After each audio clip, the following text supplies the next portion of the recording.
King kabastusan yun, no? Yung sinasabi ng babae na yan. No, Claire, ang kalaking kabastusan mo raw, sabi ni Senator Bato. Bastos ka pala, Claire. Sabi ni Bato. Yung gano'n na pananalita, no? Na napaka-insensitive at talagang napaka-insensitive. Hindi na inisip ni Claire Castro na matanda na si Tatay Digong. Walang puso yung babaeng yan Walang puso yan. Arrogante at arrogante talaga, di ba? Kung umasta, attorney daw siya, attorney, pero yung pananalita, vlogger. Kaya arrogante sobrang arrogante. Kapag sasabihin mo kung ano ang nagawa ng kanyang among bangag ng administrasyon, wala siyang detalye na maipakita, di ba? Wala siyang detalye. Pero kung pasasalitain mo tungkol kay VP Sara o ni Tatay Digong, marami siyang statement. Alam niya, basta Duterte na ang pag-uusapan. Ang dami niyang satsat. Dami niyang fake news na isasabihin. Pero kung Claire, anong barangay yung pangalan ng barangay na na-clear na sa drug free na? Walang maibigay. Diba? May tupak yung utak, bobo. Talagang balasubas na sagot yun. Sobra pa sa balasubas. Sobra pa. Hindi po yun dapat ang sagot sa isang babae pa naman siya na naturingan. Kung makapagsalita ng gano'n ay parang napakabastos talaga. Hindi ko I don't kaya isa yan sa mga dahilan na bumaba ang survey ni Bongbong Marcos. Comment yung mga pinagsasabi niya kasi nakakakuan talaga, kumukulo yung dugo ko, pero wala talaga parang siyang hindi taga-gobyerno, no? Anong klaseng gobyerno kung yan ang ganyan klaseng magsalita, yung tagapagsalita ng ating gobyerno, it represents the kind of government that we have. Correct. Napakawalang puso, napakabastos, napaka evil kung imagine that one, tinawag ka ng evil ni Bato. Napaka-evil mo. Ating pakinggan, no? Kung ikaw ay ano ibig sabihin ni Bato? Ito ang isang type ng tao na matatawag mo na walang pakiramdam, no? Kahit man lang inisip niya na matanda na, at hindi lang ito basta-basta matanda. This is our former President of the Philippines. At minahal ito ng majority of the Filipino people. Tapos gaganyanin mo? Wala kang respeto, Claire. Tao na tumitingin ng pag-respeto sa matatanda na may sakit. Tama, may sakit pa. Ikaw daw, Claire. No? Ayoko mangyari sa ito, pero gusto ko maramdaman mo. Try to imagine. What if tatay mo ito? What if yung tatay mo? May karamdaman, tapos gaganyanin mo. Ano kaya ang mafe-feel mo? Di ba? Bastos ka eh. Paka-evil yung dating na mga sinasabi niya. Opo, Senator. Yung resolusyon ho ba? Kasi marami po nagtatanong, papaano po, ano bang kapangyarihan ng resolusyong itong inihain dyan sa Senado sa pagpapauwi, na kayang pauwiin kung baga ang dating Pangulo, considering na itong mga pahayag ng Palasyo ng Malacanang, may naririnig ho ba kayong willing din po silang mag-participate o makipag-ugnayan po sa mga kinaukulan para mapauwi dito? May effort ho bang nakikita po ninyo na pabalikin dito si dating Pangulong Duterte? Yung namang power na isang resolution ay ang kanyang yung kanyang effect is dyan makikita yung respetuhan at kooperasyon ng bawat equal branch of government ng ating gobyerno, equal branch of government. Kung respetuhin nila yon, yan ay nagsasaad ng sense of the Senate. Ano yung intention ng Senado na urging the government to facilitate the immediate repatriation of the former president to our country. So kung yan ay kung sila ay respeto sa kanilang co-equal branch of government at bibigyan nila ng weight yung sense of the Senate, then sana gagawa sila ng action according to the sense of the Senate. No? We are urging them to cause the immediate repatriation of the former president. So kumilos din sila. Ipakita nila na sila ay nagrespeto at sila ay nakikinig sa kanilang co-equal branch of government. Kasi kung wala nang respetuhan, wala nang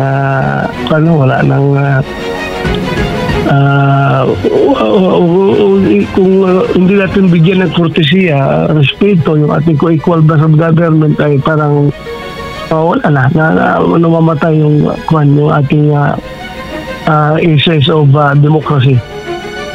Opo. At itong mga resolusyong ito ay kinakailangan po ng boto o suporta ng majority. Tama ho ba, Senator? At kung inyo pong makikita ngayon, may sapat ho ba na bilang para makakuha po ng majority vote o suporta mula sa Senado itong mga resolusyong itong inihain po ng inyong mga kalyado? So nakikita ko, para sa akin, bago nila final yung resolution na yan, alam ni na Senator Bato, Robin Padilla at itong si Bongo na may suporta ito sa mga senador. Sigurado makakuha ng majority yan dahil ako tingin ko what bad will it give to the senators kung i-consider nila yung humanitarian aspect. Mga senador yun lang ang masasabi. Ito, payo ko ito sa mga senador. Kung susuportahan ninyo itong resolution na gagawin ni Bato, Robin at ni Bongo, tandaan nyo na ang taong bayan ay nakatutok dito. Kapag malalaman, especially yung mga senador na tatakbo sa 2028, kayo yung magpa-re-elect, no? Kayo, kung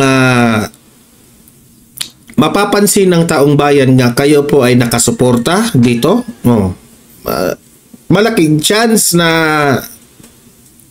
manalo kayo.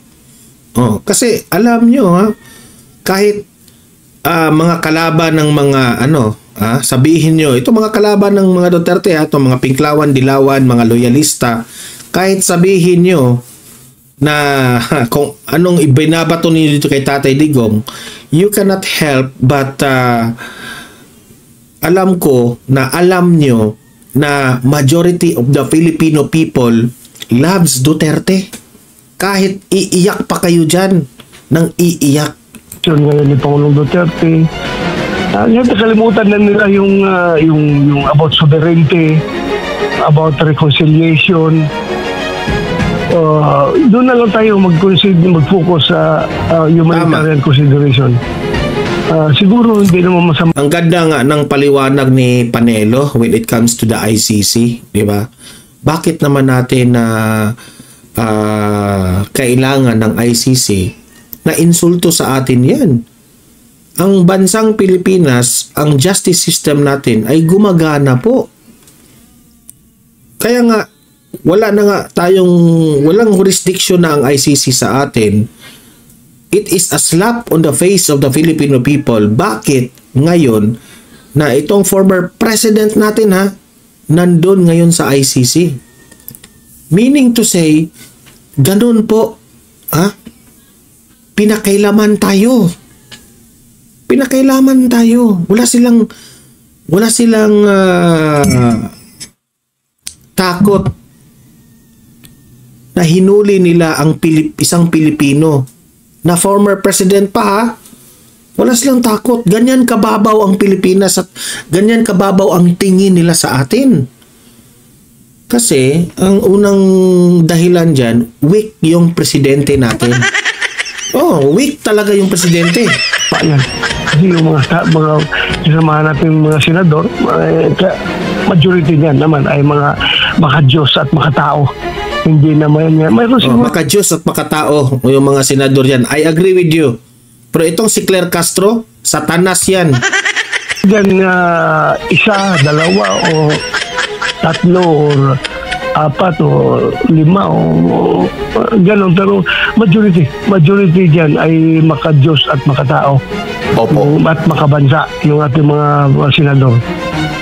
Opo. Linawin ko lang po, Senator, itong dalawang resolusyon ito, suportado po ninyo. Itong kay Senator Cayetano under house arrest at ito naman kay Senator Robin Padilla gustong pauwin dito sa Pilipinas.